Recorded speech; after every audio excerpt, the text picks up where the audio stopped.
You've all seen them. Full-page ads from the Beef Information Center about how beef these days is so lean you can practically get skinny just thinking about it.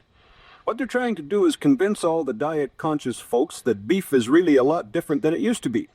They have to do that because people are switching away from beef to what they consider to be leaner, healthier meats like chicken and fish. It's the movement brought about by the yuppies and other folks who are determined to look slim and healthy no matter what.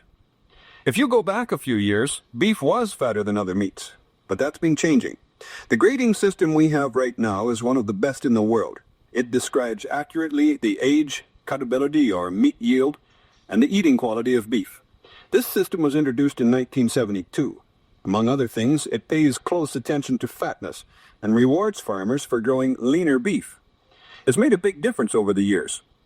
What's been good for us beef eaters has been good for the producers too.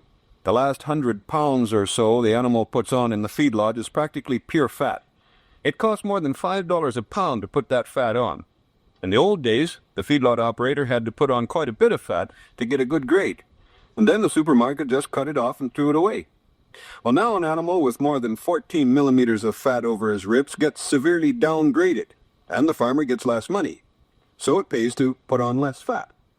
The highest grade in the new system is A1, meaning a young carcass with bright red, fine-textured meat and 4 to 9 millimeters of firm white fat cover. But sometimes the feedlot operator is so careful not to put too much fat on the animals that they end up with too little, less than 4 millimeters, which is roughly the thickness of a table fork handle. Meat industry people have assumed, without any scientific knowledge to back them up, that beef that lean wouldn't have real good eating quality.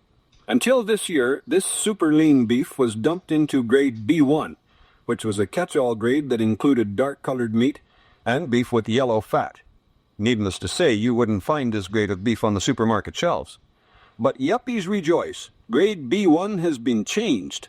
Now it includes only beef with A-grade quality, but 2 to 4 millimeters of fat.